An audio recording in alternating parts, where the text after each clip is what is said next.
call me baby on there. It's all right. It's all right. Okay. All right, sweet. Oh, there you. Oh, don't. You know it's Valentine's month. Don't make me blush now. Don't make me blush. All righty. I'll come back to that after. I'll come back to that. Okay. All righty. Welcome everyone to the Pensacola Network. We're all right. We're our second event for the year, coming up on our 8th anniversary in July. And so we're all excited and glad, happy to be virtual, but looking forward to getting back in person. Yeah, I keep saying I'm going to give people 20 hugs. That number is keep going up. It was 10 last year, and I doubled it. So, I like some human connection. So I'm glad. Yes.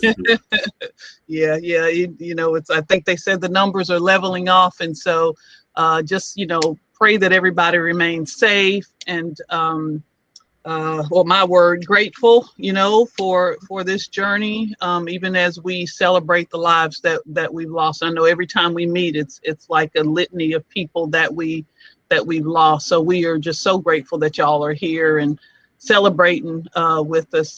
This is the Love Month, and happy President's Day, and very, very happy Black History Month, Negro History Week, African American History Month.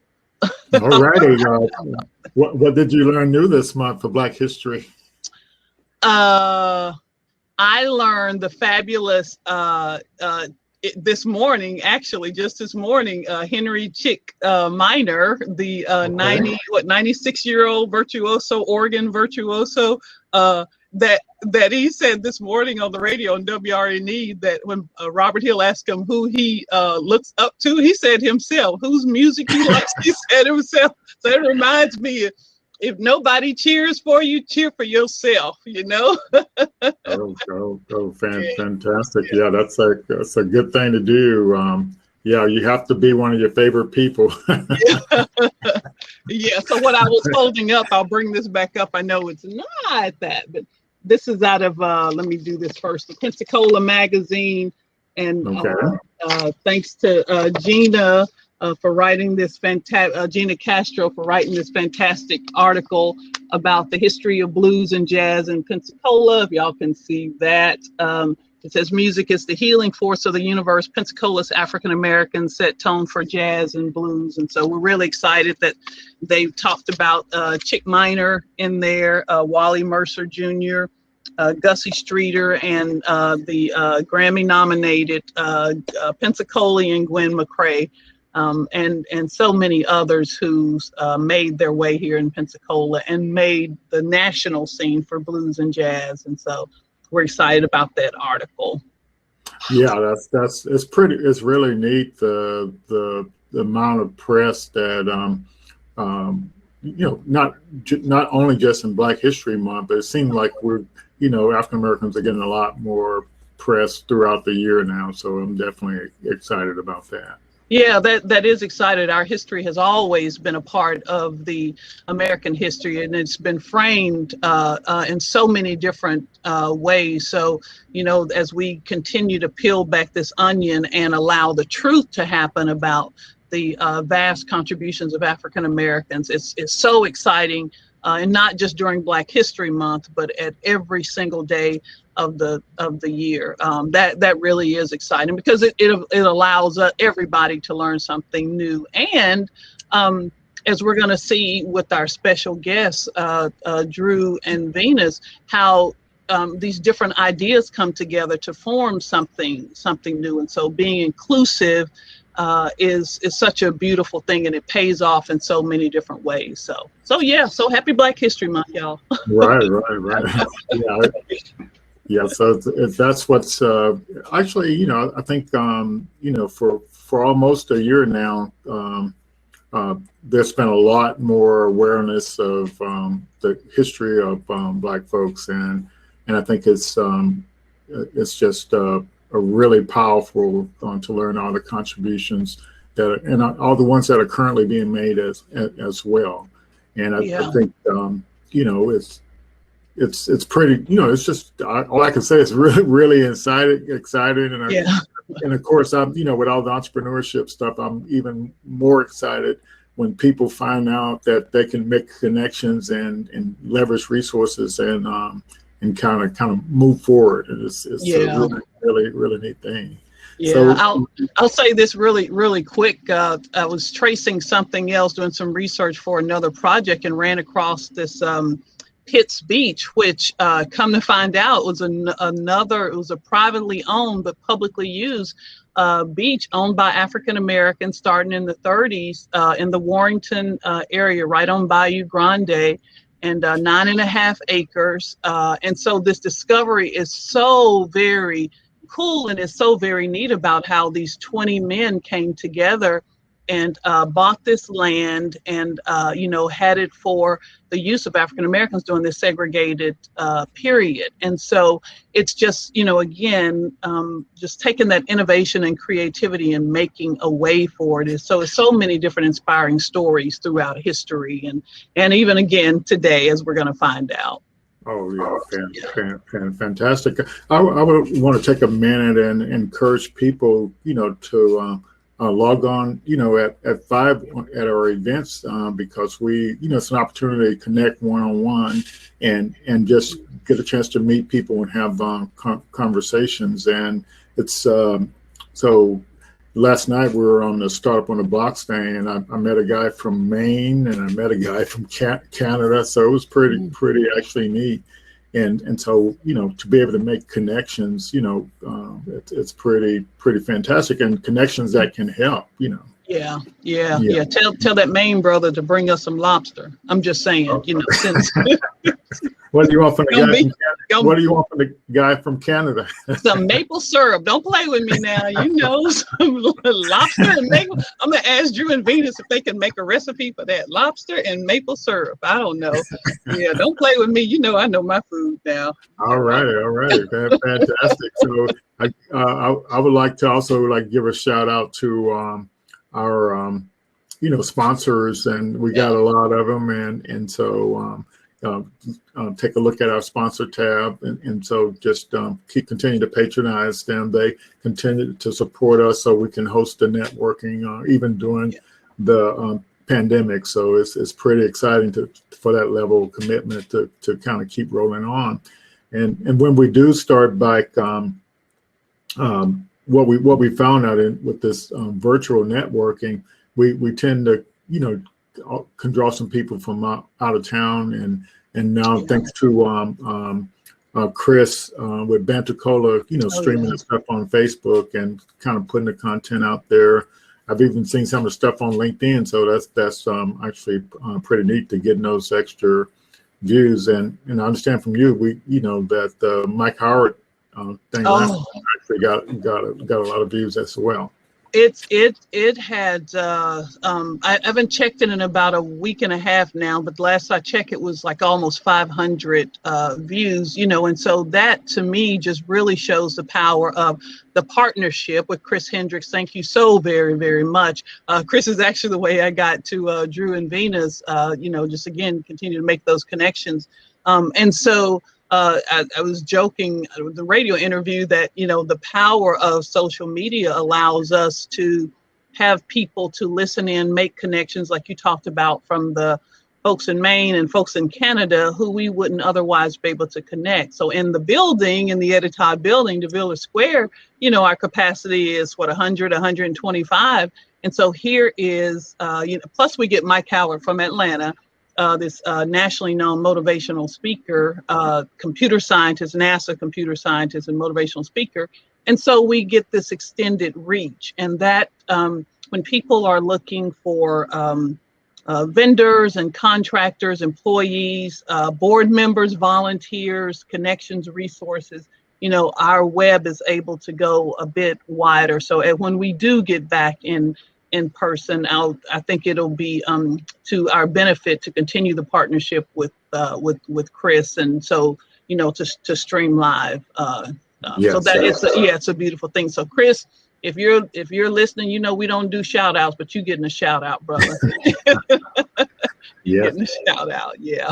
And, so Brian is backstage. If you had any announcements or stuff you wanted to comment. So Brian with the Gulf Coast Minority Chamber is one of our Pensacola network partners, and to kind of help move the needle on doing some economic development with growing minority businesses. And I know Dave Triana is in the audience, and we appreciate his support in connecting us with the Hispanic community as well.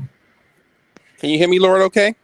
Yeah, I can hear you. Great. I'm Brian Wire with the Gulf Coast Minority Chamber of Commerce, and I always look up to Robin and Lloyd. It's people I look up to because y'all are awesome people, and thank you so much for everything you do. That's because we're taller than you, but don't tell nobody. Don't tell nobody. We're on TV. Don't tell nobody. That's all part of it. But one of the things I wanted to say is that yesterday I did have the pleasure of being on the SBA Black History Month program that we had. And we had some great speakers from the Jacksonville area all the way to Tallahassee. Then we had a panel discussion when I was with other chamber leaders. And I learned so much from that call from the other chambers that have been around for quite a while, and their networking and some of the things they're doing in their area. So it's really exciting to get a chance to meet other people virtually, even if we have to, and hear what they're doing in their areas and then bring some of those things back home. One of the things going on in the future is we're looking at having more grand opening and ribbon cuttings. We were involved with Busy Bee opening up Marty, which was great. And we plan on having some ribbon cuttings in the next couple weeks here. There's going to be one called BAM Snowballs. It's going to be opening up soon. And there's going to be another one opening one of the first Black title companies, if not the first Black title company here in our area, with John McCorvey from Cast and Flights. So there's a lot of exciting things happening in the area. Looking forward to getting more involved with the new year kicking off, and with the vaccines doing a better job and people being more safe to get back in person here in the near future. But thank you for everything you're doing with Startup on the Blocks, with KuKua Institute, and also with the Pensacola Network. And thanks again for everything. Thank you, Brian. Appreciate your cooperation and support. Will you say the title company again, Brian? I didn't hear it. I'm not sure the exact name they're putting out yet. It's going to be happening sometime in March. I'm just getting the final details now from John McCorvey, but once we nail down a date and a time, I will push it out to everyone. It's going to be one of the first, if not the first, Black title company located off behind the Plantation Road area near the old University Mall, and they're going to have an office there, and they're going to really try to help out businesses and people to get real estate deals taken care of. I know there's a joke in there. You just said behind First Black, and then you said Plantation Road. I know there's a joke in there. I'm not going to say it right now. I'm not going to say it. Thank you, Robin.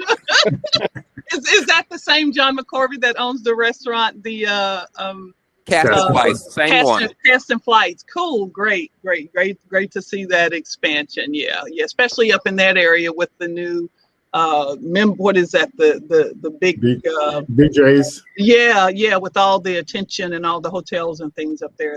That's a beautiful thing. Yeah.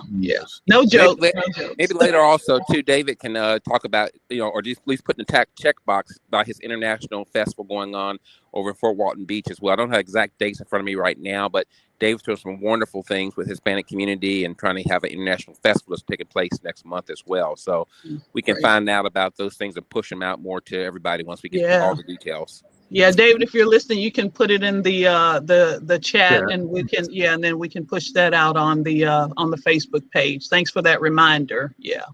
Yes, and that's a good point. It's like if people have stuff going on, feel free to call the network.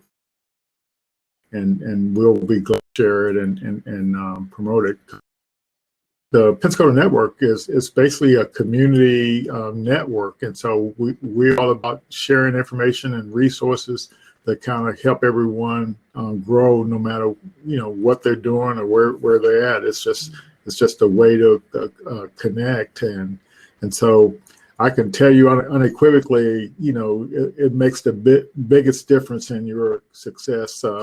One of our startups last night, Grover Brown, he actually was able to connect with someone he met through our networking there that's going to help him with his startup, and so they're complementary.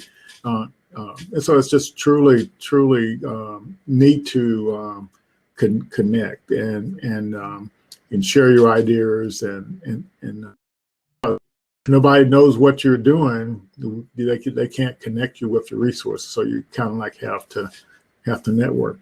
I always tell Robin she has to let me know what she's looking for or what she wants. We are not going there, Lloyd Richard. We're not going there. We're not going there. Yeah. I'm thinking good thoughts right now. I'm thinking good thoughts right now. That's going to be in my opening, how you and I operate. Yeah. I'm going to ask Venus and Drew about that too. Well, I always tell people it's like when you're looking for a job and you're the only one to know you're looking for a job, your chances are very slim. But if a lot of people know you're looking for a job, they're all going to be looking out for you. And so you have to kind of make sure people know what you want. Or if you're trying to grow this big business, so you have to let people know that's what you're trying to do, so you can get the help to do it. And that's what the purpose of the networking is so people know what you're trying to do, and those connections happen. Yeah. All right. I guess we better probably bring Drew and Venus on, because otherwise I might get in too much trouble here. I might Yes. I feel some chocolate covered strawberries coming back here after some of your comments today, baby. I see what dinner's gonna be. Yep. All right. I'm glad you guys are on, so I can get off the camera. Y'all have fun here. All right, thanks, babe. Well, welcome, y'all. See on the screen we have our special guest here. This is the I was about to say February edition of the Pensacola Network Show. This is all our audience clapping here. Yes. I know Oprah's clapping in Hollywood, so yes. And Denzel's clapping too in New York. Amen. Right. So I'm really excited to have Thomas Drew Coleman and Venus Dortch here, who are the owners of Almost Vegan Soul Cafe, about to open in Pensacola. And so you heard Lloyd and I joking, going back and forth about it. But I do say that one of the things that keeps our heads and our hearts together is I like art and science, and Lloyd loves I love art and science, and Lloyd loves art and history, and Lloyd loves science and technology, and we've blended those together in our community work. And so these sort of two disparate things really we found a way to make them work for not only for ourselves, for our passions, but also, and we pray that it's been good for the community as well. And so I want to talk to Venus and Drew about how they have merged these diverse ideas, and talk about their process. So please welcome Drew Coleman and Venus Dortch. That's it, y'all. Clap for yourself. I love that. I love that. So first, we just celebrated Valentine's Day, so I'm gonna make y'all kind of see into the future. Are y'all still gonna be in love the day after y'all open up the Almost Soul Vegan Cafe? Y'all still gonna be in love? Oh yeah, definitely. Okay. Definitely. I mean, she my ride or die. So I mean, it don't matter, what we doing. It's gonna always be love in the mix. Nice. I like that. Venus, is that I don't want to hear you say ditto. I want to hear you say something. Well, absolutely. And you know what? Valentine's Day was actually our first date. So we'll always be in love. Oh, wow. Beautiful. All right. I want some details now. I know this ain't a gossip show, but inquiring minds want to know. Yeah. So where did y'all go? And I know it didn't have some golden arches to it. That's what Lloyd takes me on special dates. Is the golden arches. I like the golden arches. I like the sweet tea. Just the sweet tea though. Yeah. Well, so I do want to ask, and we'll talk a bit more about the restaurant, but I'm going to bring these kind of two together. So I want y'all to to talk back and forth. Drew, what was your decision to go vegan? And then Venus, what was your decision to stay, I'll say non-vegan? I almost said normal, but what was your decision? And just in your personal lives, tell me about those journeys. Well, for me, it's I'm gonna relate this to I guess a gospel or a church. you know how you start on your spiritual journey and you have good intentions of doing everything great and right, and then all of a sudden you find yourself backsliding back to your old ways. Well, that's basically what's been going on with me over the last couple of years. The actual plant-based lifestyle, I kind of wanted to do that more for a personal, not business wise. It was more personal, because my family has a history of high blood pressures, and from my research, I found out that a lot of meat, contained a lot of salts and different things that aggravated pressure. So I said, well, if I can cut out the amount of meat that's in my diet, and just add more plant-based, food choices, that would help me, physically, and it would help my high blood pressure and everything else. So that was the whole reason for me to do the switch to that diet. Not that I was just a huge critic of not eating meat, because I grew up on meat. I didn't really have a problem with meat. It was just, it became more of a health conscious thing for me, to just eat better. So I'm more vegetarian, transitioning.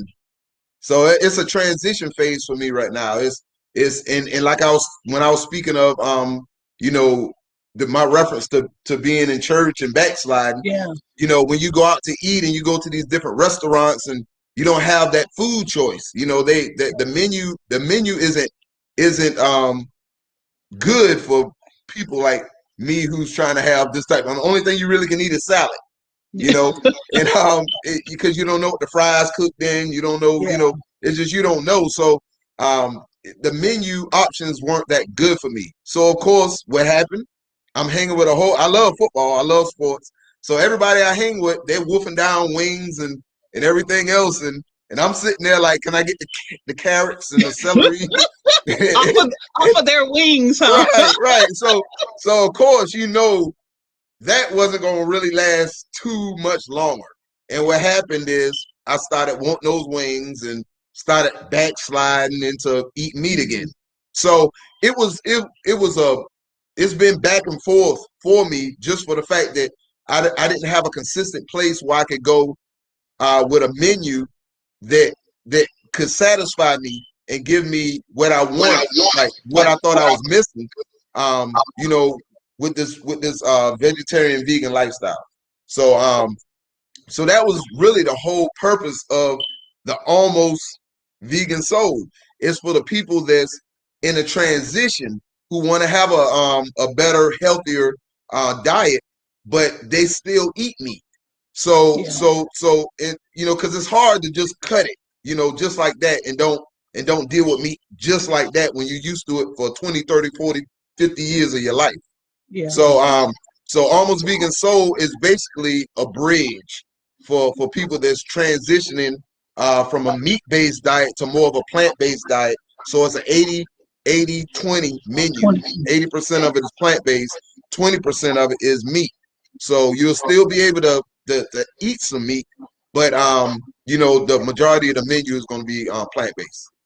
I remember about I think it's been about 5 years ago since I cut out dairy, because I was having this reaction to it. I was having this, I don't want to get gross, but I was having this, I would get this excessive mucus just around my lungs. And it was, it felt really very confining, and my chest was having some problems. And so finally figured out that it was dairy. But I remember, when Lloyd and I would go out to eat, or I'd go out to a business lunch or something, then it looked like every single thing on the menu, everything looked like a cow. It looked like a cow. So I would be like, okay, the salad's got cow, and so everything. And so it was frustrating for me to do it, until I recognized that I had control of the menu, so that I could say, well, please just don't put any cheese on there. Right.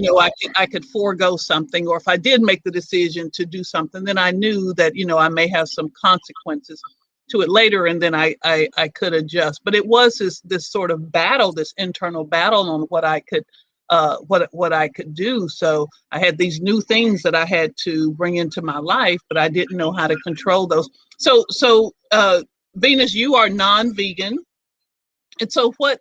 Talk about your background and your decision when y'all were coming up with this concept. And you said it's 80 vegan, 20 non-vegan. So it doesn't sound. It sounds like 80% plant-based. Plant-based. Right. Okay. Vegetarian. Okay.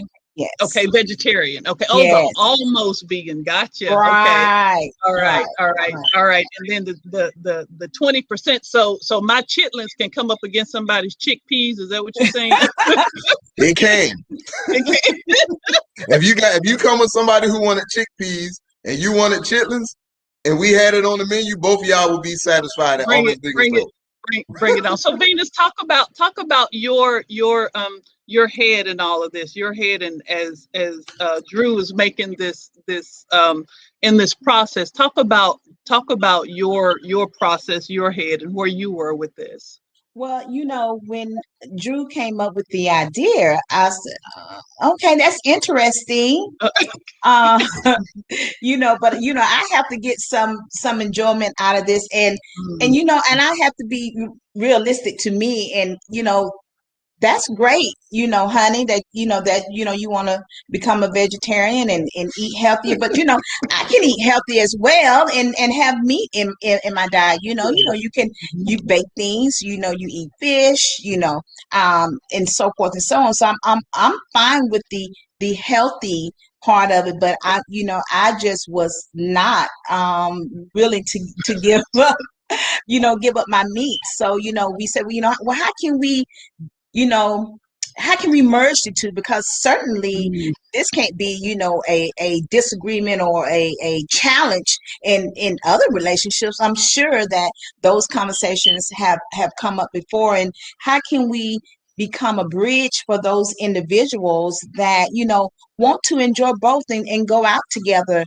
and have a place where your partner can enjoy what he would like to enjoy, and then you vice versa, and it's not such a struggle as, okay, can you take off this, take out this, take out, and all of that type of situation. So I said, okay, great, we can do this thing. And so that's how we came up with and he said 80-20. That's still up for debate. The menu's not in stone. Is that what you're saying? Exactly. Well, you bring up a good point that whether it's in families or whether it's in friends or whether it's in business, there's always this negotiation point. So when you're bringing up different ideas, diverse ideas, that when you're trying to blend them, that there's always this sort of this sort of dance, if you will, Venus, to what you're talking about, that you really do have to negotiate, and that the final product may in fact not be the end, or the product may not be the end, that it may be in fact this journey. What scared y'all? What scared y'all as you were talking early stages among this, when you were kind of blending these ideas? What frightened you about this whole concept of bridging these ideas together? Well, me personally, I've always loved cooking, and been told by many that I'm a very, very good cook. But one of the things is that I did not have a lot of experience in the plant-based diet, and some of my reservations was, I needed to educate myself. I needed to know what I could add and what I couldn't add. So I was a little resistant, because I didn't come from that background. So I wanted to make sure that I was equipped in knowing what I could add, what I couldn't add, and the biggest thing was, to me, was the taste. I wanted the food to taste good. And so those were my reservations. Those were my conversations with Drew, like, are you sure that you want to do this? Am I the person, to do that, to be that cook? Oh, wow. So Yes, and she is the person. She cooks great. She cooks great. Yes. so yeah, there is the idea too that you're harping on, that not harping on, but that you're bringing out about again, talking about when you're trying to bring these ideas together, that is the person or is the entity, the company, the person, the organization that you're bringing into, are they the best fit? And when do you know if what you're bringing to the table is sufficient, and then and what they're bringing to the table, how do you know that it's sufficient, or when do you know to bring in another partner? I didn't even think about the spices, because I grab a spice out of the pantry or out of the garden, an herb out of the garden or something, and put it in, and me not thinking about that, what my stakeholders, what Lloyd or what our family would think about the ingredients. But you're saying with this sort of niche concept that y'all have, that you had to think about all of that. Yes. Absolutely. The thing that scared me the most, it wasn't her at all. She's a great cook. I've been eating the food. I've been loving it, going straight to sleep with a good, strong belly. So I already knew that she was going to get down. The thing is, like she was saying, is just, going to, as far as preparing the vegan food or the plant-based food is more, it's easier. But we have some vegan options, and some of those options you have to be very careful with. Like, we don't commingle anything. Like, we have separate utensils for when we're preparing vegan dishes, because we don't want no cross contamination, because those people take it serious. Like, full vegans take it very, very serious, and so you have to respect that if we're going to be catering to that group of people.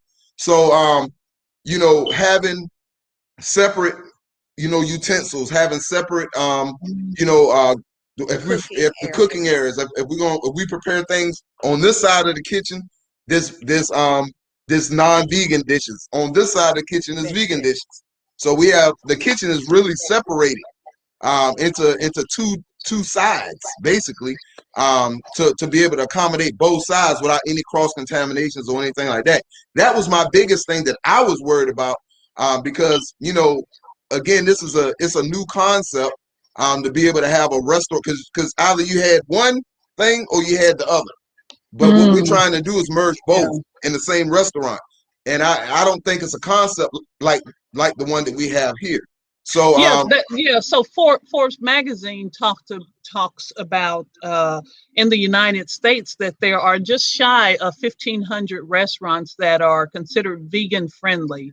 Vegan restaurants, and then there are about 24,000 that are vegetarian friendly, so perhaps a little bit more plant-based, like Venus was saying. So this really is this kind of niche market where you're merging these concepts. And then how do you test that market concept? How do you I heard you say, Drew, that Venus can cook, she can throw down, she fills the belly, but how do you test that beyond someone who simply loves you to someone who's going to pay for that, who's going to invest with money, or invest with their even become an investor in the concept? What is that sort of market testing or market research like? Well, for us so far, we've been doing we've been throwing small events with DJ Hale. She's done she's done we do a lot of poetry events every other Monday, and it's a small microcosm of what's kind of giving us an idea.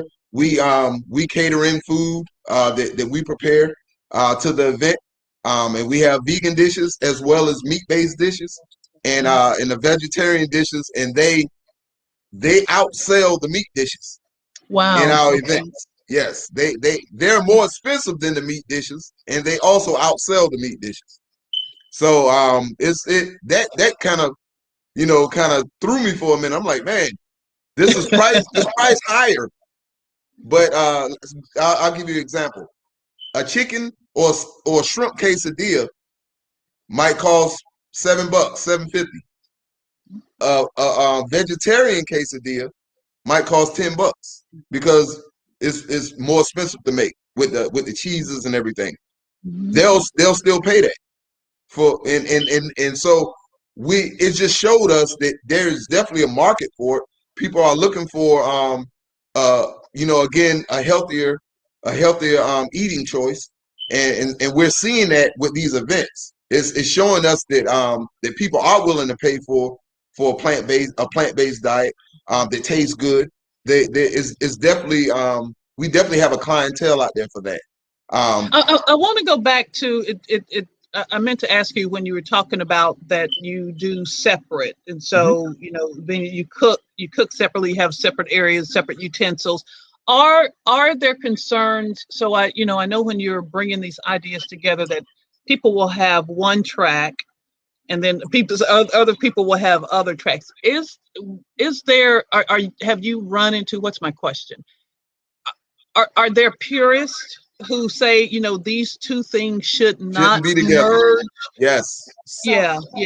And I don't know, Robin, if you notice, I and when Drew is speaking and he uses the word vegan, I kind of try to tap him. You say plant-based, and I keep saying plant-based, yeah. vegetarian, and that's why we in the name we said almost vegan soul, because there are some purists. I think the group is called Pensacola Vegan. It's a couple. It's a couple groups. Yeah, it's a couple groups that I'm a part of a couple of them that they're very one track, and that's fine, And I had a conversation with one young lady. Well, actually, a couple young ladies. They put my post up from the Pensacola News Journal when they did an interview with us, and so somebody posted it there, and then of course the comments came under, and we did have a couple people to ask, like meat, why are y'all having meat and this in the same place? And what I want to, like I told her, this concept is probably not going to be for everybody. Some people that's just purists might not like the fact that we have a 20% meat menu, and though I would love their business, I understand that we're not going to be for everybody. So I encourage them to check us out, because we're doing everything that we can do to respect the vegan culture and to make sure that there's no cross contamination going on. So they can be assured that when they order a vegan, vegetarian, vegan, Plant-based. It's not. I keep trying to explain to you. Plant-based. It's not the same. Vegan and vegetarian has two different definitions. Okay. So I have to remind him of that. She have to remind me of that.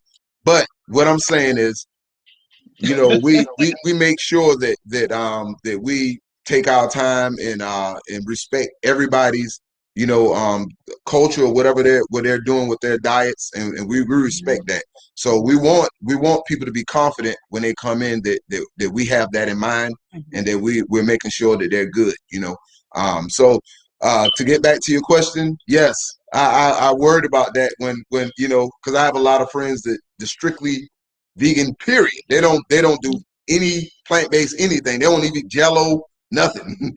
No butter, no anything. So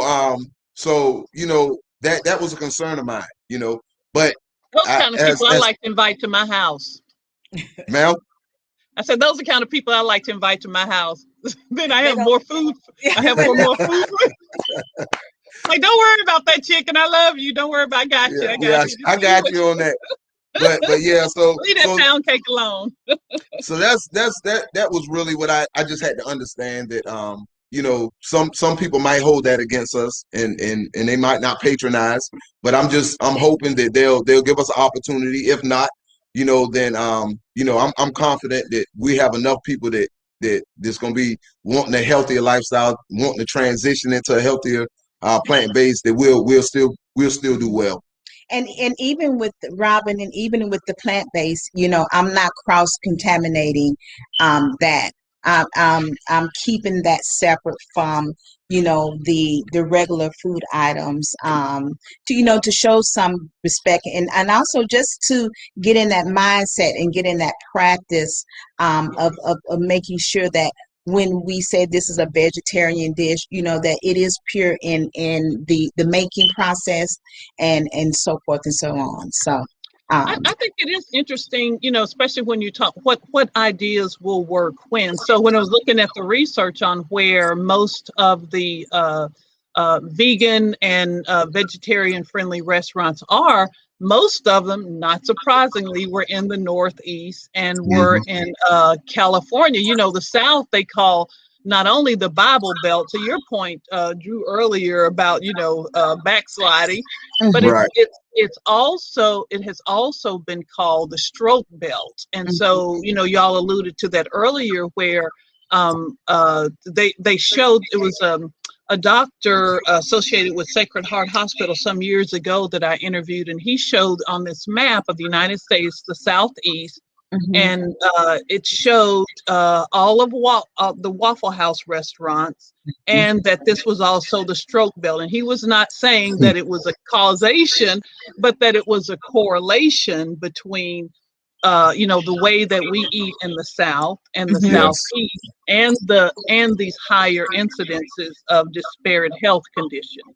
Yes, And ma'am. so I think that is a concern, but I think it does go to how you I forget, in marketing it's product placement, price, and something else, but where you place your when you're looking at ideas and where to place them, where you place them. So would this idea work in California? Is it then better situated for the South, because you have Almost Vegan Soul Cafe, and so that the South is really known for its soul food. Exactly.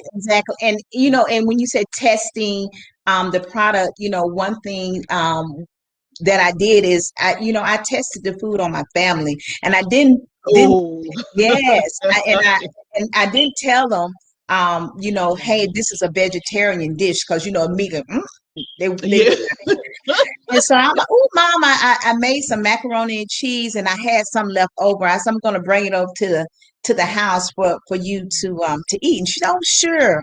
And I took it over there. My sisters were there, and oh, it looks so good. Let me get some now. And they all sat down and started to eat it, and so forth. And then I let them know. I said, that's a vegetarian macaroni and cheese. And I'm like, what?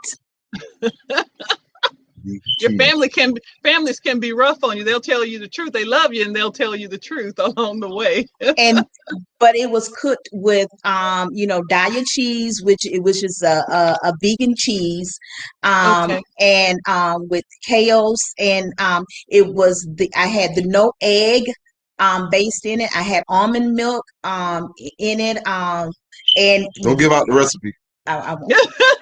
She's not giving ingredients. And my other seasonings that I put in it, but they couldn't believe it.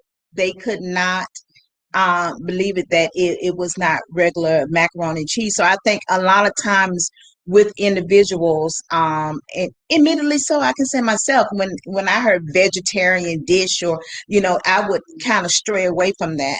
So we're hoping that the Almost Vegan Soul will allow those individuals that in the past that they may have been afraid of the non-tasting or not good tasting items, to open them up to a new area, to start trying vegetarian dishes and plant-based dishes. Well, Robin, and I think that's one thing that this pandemic has taught us, to be open to new and more diverse ideas, and to try things. I remember in the beginning that people were posting a lot of their recipes on sourdough bread and all that, because they and then they started to do these things that they had long wanted to do. but perhaps were either a bit afraid or their time commitment was not there. And I do want to ask you, I'll let you go ahead and get the comment in, but I want to come back to that about how long that marketing took. King Rivers, who used to own King's Barbecue, talked about his barbecue recipe and taken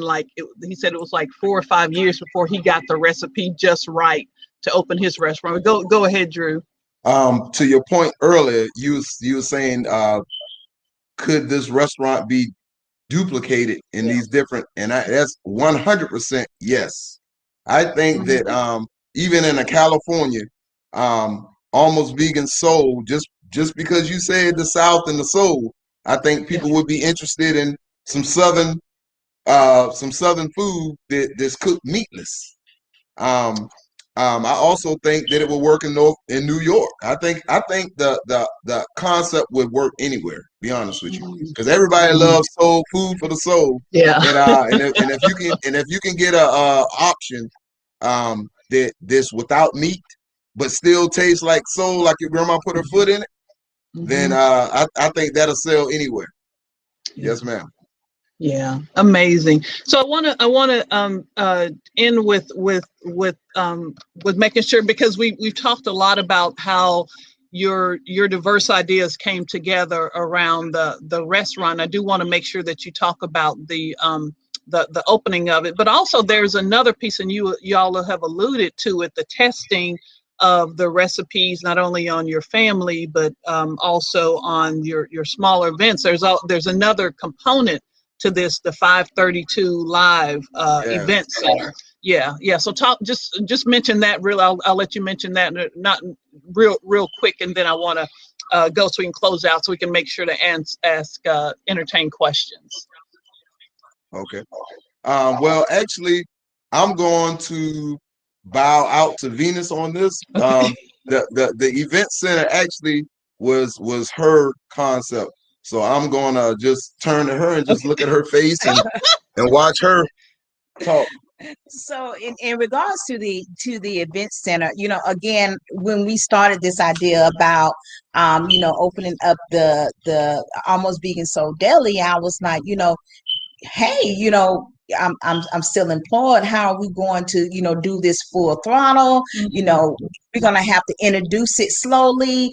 But this was a new venture for me, and when I looked at the location, I was like, what else could be an avenue of revenue in this building until we get up fully running the actual deli. And then so the concept of the event center came to mind, and we do work with another young lady in reference to that.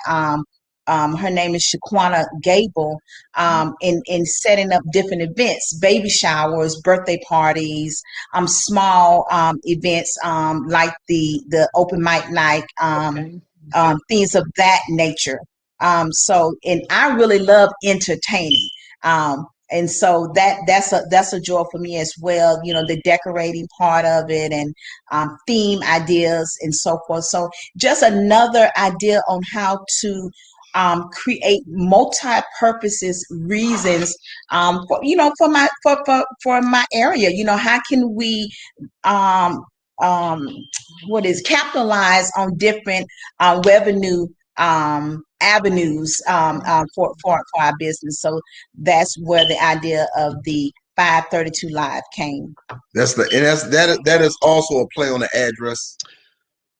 Well, and I'm glad you said that. That's one of the questions I wanted to that someone asked in the where is it located? So I said Garden Street, and that's it, 532. I should have said that in the opening, 532 West Garden Street. I alluded to the old car wash, because a lot of longtime Pensacolians know about that. And that's another point I will end with this. I think it's a really amazing that both of you are coming from this kind of different deal. And this is what I'll say it this way. Drew, you're sort of a serial entrepreneur, and Venus is brand new. Venus is a new entrepreneur and coming from the corporate world. So blending these two ideas, I think that's pretty amazing. Yeah. Yeah. So what parting what one piece of advice would you give to partners, couples, friends, co-laborers, whatever, when they're trying to bring different ideas together? What one piece of advice would you give when they're trying to merge these things together as we close? I definitely would say the research. I am still researching now, but I think in the planning stage, I would definitely say just more research. I would have much preferred to have about 6 months to a year research in this process, and that could be just my personality.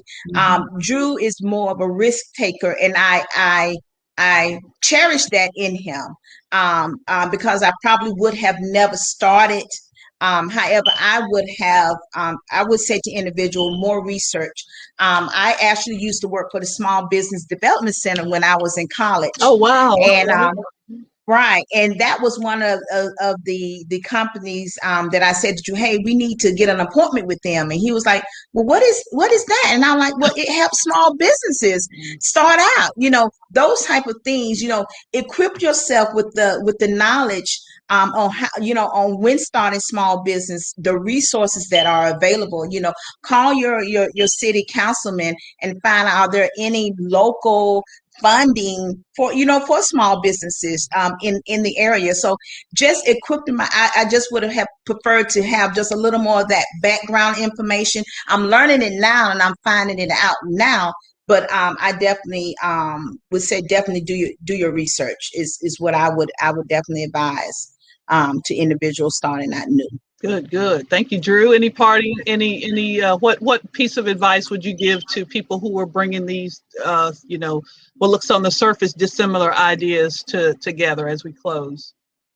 Well, like Venus saying, I'm one of those people that, and it could be to my detriment, but it's just a part of me. When I have an idea, I visualize it, I sit back. It seems like it don't take me days to her, because it seems like I'm on it right then, but it actually does take me a while. Like I sit back, I visualize, I say, where do I see this place?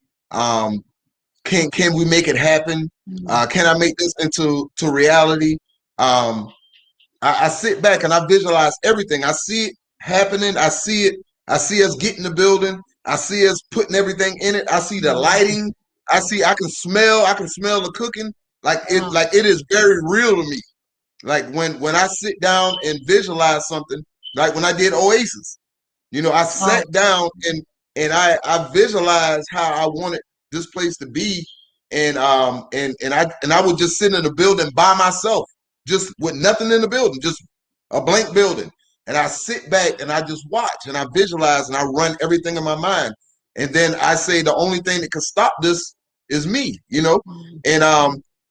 and so once I convince myself that that I'm going 100%, then it's kind of hard to back me down at that point. You know what I'm saying? Because I know I'm going to work hard. If I don't do anything, I'm going to work hard. So even if I fall, I don't fall long, because I'm always working to build myself back up. So my parting shot to any new entrepreneurs or anybody out there that has an idea that they're sitting on, go do it. Don't be afraid to do it. They said that the graveyard is the richest place in the world, because so many ideas died with those people. So many things that never came to fruition died with those people. So if you have an idea, man, if you have a dream, that do it. That's my thing. Don't be scared. Do it. You might fail. Get up, dust yourself off, and keep doing it. Now, of course, you want to do some planning too. That's why I got hurt. But I'm just gonna keep doing it. Yeah. I'm just gonna keep doing it. Yeah. Well, thank y'all so very much for this, for sharing your ideas. Often, it's just as interesting to me to see the process, to see the sausage, the proverbial sausage being made, whether it's plant-based sausage or you know, Charlotte's Web sausage. It did. Right. It's to me, it's amazing to see the process and to talk to people in those different stages of growth and development. So thank y'all so very much. I really do appreciate it. Thank you. And so we're going to open it up. And the first question I'll go to this is when will it be open? So that is to be determined. We eat with the regulations and the approval process. It's not local anymore. So we are having to go with the pandemic. It changed a lot of the processes. Yes. You know, even simply applying for different licenses, it's not, you just can't go to the office anymore. You gotta go to Tallahassee. Then the person in Tallahassee has to call a representative in Pensacola. Wow. Then they have to set up a time, and usually that time is not when you want it to be. You know, so it's just been in the past, before this pandemic, you could just go on Spring Street, the Department of Professional Regulations, and fill out an application, give them a check, you know, go get fingerprinted, boom, boom, boom, boom, boom, and you're moving. Not no more. It's not like that now. So, they really. Yeah. So before you were saying that it would open this month, do you think is that delayed by 30 days, 45, 60 days? Really, to tell the truth, Rob, I cannot give you a timeline. I would hate to give you a timeline. We're hoping, you know, within 30 days that we can be open. But like I said, we started with an initial date, and then, you know, some things happened, even just with the setup of the kitchen and waiting for equipment to arrive and things stuff of like that. that. Oh, yeah. It's a lot of stuff. It didn't flow smooth, you know, and of course that's something we didn't anticipate. You would think if you pay the money for a stove, you would get it like in the next day or two. Well, but it's taking like a month. Well, you know, I mean, the post office has had, you know, a channel and sending a 51-cent piece of mail in 2 days. So I can imagine that a 5,000 piece of equipment is So yeah, just different challenges have. So, you know, it's to be determined, but we're hoping that it'll be very, very soon. Is that announcement you talked earlier about having a social media social media account or a website, so you will have that up, and so then we can let people know? Yes. Exactly. Okay. Yes. All right. Okay. Yes, ma'am. This is so that was from my sister-in-law. So this is from Dr. Hey, sister-in-law. This is from Dr. Winborn. She says, "What foods are plant-based? Is it those grown in the ground?" Well, so can you talk about what plant-based is in terms of your restaurant? Yes. Basically, plant-based is the food that's grown from the ground. So basically, you know, we have cauliflower. I'll just give you an example. If you wanted fried chicken, we have a regular fried chicken, but we also have a vegetarian fried chicken where we take cauliflower and we season it and everything just like fried chicken, batter it and everything, and then we fry it, and it comes out looking like a chicken drumette. And we use, so when we give you those collard greens and we give you those candy yams and you get your fried chicken, it's actually cauliflower. So those are the type recipes that we have when I say plant-based. We're doing soul food, but we're substituting the meats in the vegetarian menu with cauliflower and different things like that. Chickpeas, you know, different things. I really don't want to do tofu. You know, she's saying we got to do tofu, but I through my journey, I really didn't like tofu, you know? So I kind of want to give people stuff.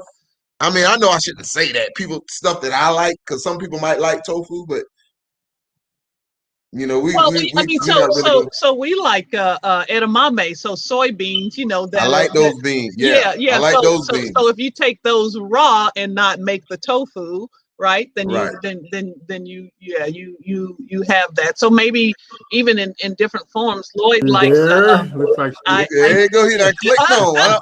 We must be done hit the go word over there. edamame. Yeah. I almost have to get two yes. orders when we. Sandy says she's definitely a customer when you open up, and Thank you. yeah, and I know Laura Cedar, she likes to. She'd probably be a customer too. And since my office is right up the street, that's walking distance for. That's walking distance for you, Mr. Lloyd. Yeah, so that's pretty neat. I'm scrolling for more questions. Okay. So if Robin, if you can hear me, you're probably gonna have to refresh your screen and come back on there. Oh, you can't hear me? Yeah. So you can't hear me? I don't know if she knows she's frozen or not. Oh, but, okay. I'm glad at least I'm not frozen. Oh, I didn't know. She's moving on our end. Yeah, she's moving on our end. Can y'all hear me? Is she not? Yeah. Y'all can hear me? Okay, so just okay. You can't hear her? Yeah, they can hear me. Yes. You can hear her? You good. We can hear both of you. Okay, good. So I just can't hear her. That's strange. Oh, okay. All right. Well, you sure you didn't do that on purpose? he didn't hear. So y'all relate can this to continue him the about my conversation with her if y'all strawberry. can hear her fine. So how do you talked about having these different so we can order if there is a meat eater and there are a plant-based eater and a meat eater. You can order chicken wings that come from poultry, and you can order chicken wings that come from cauliflower as well. So are there, you talked about the Pensacola vegan group, are there have you seen associations where there are, it's not lost on me that both of you on the surface appear to be African American, so are there groups that are Black vegans or African American vegans or African American restaurateurs, or that are there associations where you can gain new ideas like you talked about, Venus? So I haven't seen a group just solely devoted to just Black vegans in Pensacola. I just know of the Pensacola vegan, and that's because I had someone reach out to me from that particular group. And I mean, I've gone my research online. I haven't seen one in Pensacola that just is that. I'm certain that there is. Okay. But I have not, like I said, I'm only familiar with the Pensacola vegan. That's because someone personally reached out to me in regards to that. But I myself just go out and research different recipes. There's a lot of information that comes out of the Atlanta, Georgia area. Yes. Different recipes that I look up and that I try. And I don't like all of them. Some of them I do. So, I welcome, that information. So, and I'm getting it from all types of sources. So it does not just have to be generated, just through, just an African American resource. I look at all areas of information. Okay. There is a question from Carlos that says, do you sell plant-based meat? Are you going to do like the pre-packaged? Yes, we're trying to do I forgot the name of the hamburgers. Like the they're not Impossible, hamburgers. the Impossible Burger. The Impossible, it's like the Impossible Burger. I forgot the name of the actual brand. Okay. But yeah, Beyond. There you go. Yeah. So we're gonna dabble in those and have that as an option on the menu as well. There's a lot of things that we're gonna be changing up, and as again, this is brand new to us. Sure. I like eating stuff, but it's different when you're trying to make sure you have the type of menu for everybody else. Yeah. So it's a lot of stuff that that's gonna be new to us that we're gonna be adding as we go along. Okay. All right. But yes, we definitely going to have that plant-based meat for you, sir. Are you looking at what do they call that, planned meals, and you know, so does there in y'all's you know, pillow talk of future, are there ideas for planned meals, or I thought he said meat, I'm glad he said meat, but I was thinking meal. So are there deals for planned meals, especially now with the pandemic, where people want to gather something pre-done and then take it home, or what they call, you know, in England, takeaways, takeout, Right. you know, or take and bake. Yes, take and bake. Thank you. Right. Mhm. Well, we haven't we actually haven't gotten, you know, to that stage of our conversation yet, as far as on having already prepared meals that they can just take home and cook and warm up. You know, we haven't got to that point yet, but that's a great point, you know. So that's something that I'll be able to pillow talk with her pillow talk with her later on, you know. But that's not something that we've already discussed as of this point. Okay. But initially, Robin, with our menu, I mean, we will be posting, you know, the week before what our menu is going to be. And it's like I said, we will be starting with a limited menu. So it will be, you know, so many items, and that would be the special for that day. So, you know, individuals, you know, are able to, you know, order and come pick up. We have a drive-through window as well. Yeah. Oh, So, wow. Okay. Right. Yes, that's pretty cool. so it you know, when we initially open up, it won't be just like a free for all. It'll be a plan items for that particular day, and this is what would be on the menu. Okay. And so I'm going to end with this last question. I don't see any more questions. I know we're a bit over our time, but people have been really engaged in saying that this is really great information. So I think they're really enjoyed the conversation. So this is just personal. Tell me about the desserts. Well, desserts. We haven't really gotten into the dessert part of the menu yet, to be honest with you. That we I mean, we have parfaits and stuff like that we're kicking around with granola and stuff like that she makes great parfaits that's delicious. You know, but we haven't really gotten to full like dessert parts to the menu yet. And I make delicious regular desserts. Yes, delicious. We're gonna have plenty delicious regular desserts for you, Robin, to slide on in there and get. You're gonna be able to get all the stuff you like. Listen, regular or irregular. I mean, I know that didn't come out right, but I'm in. Right. Yes. Right. But from the vegetarian plant-based, that again is an area where, you know, I still have to further my education in reference to, because again, I want to make sure that it tastes good. And what I've seen thus far is the consistency comes out different. So I need to master that more before I would like to put it on the menu as an item. I do like, and this will be the last thing. So Lloyd, you can come back up if you can hear me. I'm not sure if he can hear me.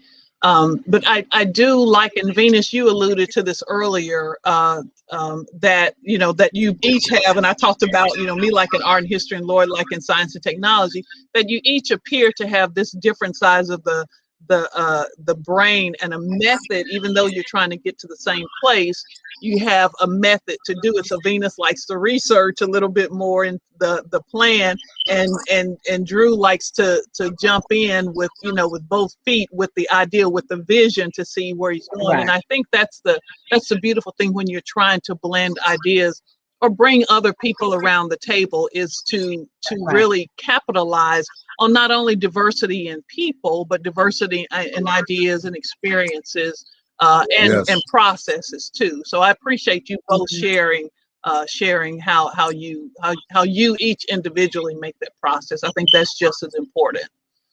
Yes, ma'am. Thank you. Yeah. Well, thank y'all so much. Someone did ask about an email, or do you have if you will post, or we can post it again on the Pensacola Network site. Yes. Your Well, social media and your web. until the actual website and Facebook is up, you can. I mean, I will post it on the Pensacola Network. Great. But page, but it's going to be basically 532 Live. Almost Vegan Soul will be the name of both Facebook pages. Okay. So we have a page for events. If somebody wanted to rent the space, lease the space for a special event, intimate gathering or whatever, then that you will be able to do that on the 532 Live page. And then we'll have our Almost Vegan Soul page that's going to show our menu for so you can just log on to that Facebook page and you'll be able to see what the menu will be, each time. Great. So but once all that gets up, I'll get that information to you, Robin, and y'all, and put it on, and I'll get with Bantucola and see if Chris can pop it out there. I know they're supposed to be doing a commercial for me, so all that's gonna be pretty cool. Him and the Hunger Brothers, so that's gonna be pretty cool. So I'll get all that information to y'all once it's done. Great. Well, listen, welcome to or not welcome. Thank you for putting yourselves out there. Again, Lloyd talked about the Busy Bee grocery store opening. Yes. Just really exciting that, and then maybe a title company. And I know there are others who are daring to start out on this venture and bringing their ideas to fruition. So just, congratulations and kudos for y'all doing that and making a way for others as examples, even amidst this pandemic and this economic challenge that this world is going through, that y'all still dare to do the darn thing. As Les Brown says, that y'all are jumping and flying. Jumping and flying. Yeah, when you get to a cliff, jump and fly. Don't forget to flap your wings. Yeah. That's one of my favorite motivational speakers. Yeah. He's a bad daddy. Shut your mouth. Yeah. Yes, he is. Yeah. Thank you both, Venus Dortch and Drew Coleman with Almost Vegan Soul Food Soul Cafe and 532 Live right in 532 Live. Thank y'all so much. Thank you. Yes. Thank you, sir. All righty. Yeah, it's pretty exciting. All the entrepreneurship that is going on with people of color here in Pensacola and and around the area here. So I think it's pretty exciting. And I think we can probably get a lot more momentum with all this too, and just folks just sharing what their ideas about business and just start networking and helping each other grow and build great businesses. And so, I think it is, with these niche markets like they're doing, I think it is going to be important, especially as people have been sort of shying away from these larger spaces, that to really have that kind of niche neighborhood market is just going to be really important. And so, very kudos to them and all of the businesses who are opening and the ones who are, continuing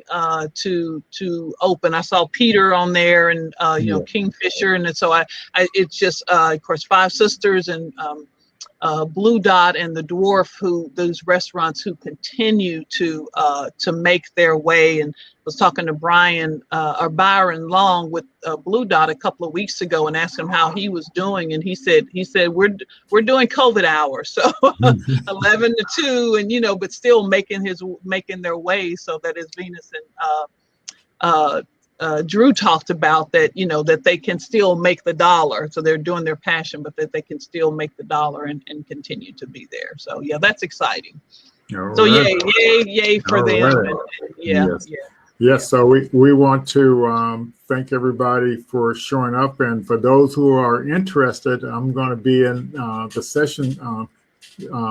It's going to light up in a minute, but if you wanted to hang out and just do a little chatting about community development, you're welcome to. I'll stay on there for a few minutes, but if no one comes, I'm gonna go home and see my wife.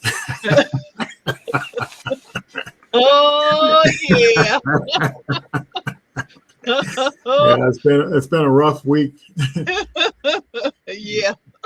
Yeah. Yeah. So, Well, we have a community event tomorrow, so we still this is gonna be a nice long week for us. And so if Venus and Drew want to hop over to the sessions, people may want to meet them as well. So if you want to click that live button on the sessions, go over there. So thank y'all so much. We wish you a happy weekend, a healthy weekend, and do something for yourself and for others, and gratitude and gratefulness go a long way. So thank y'all so much for joining us for the Pensacola Network. That's right. The session button just lit up, so feel free to go over, and anybody can come on stage and chat.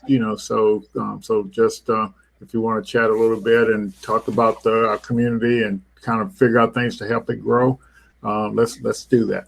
Thanks, Robin. We appreciate you in interviewing such great folks this evening. Oh yeah, I'm excited. All right. Good night, everybody. All right. Bye-bye.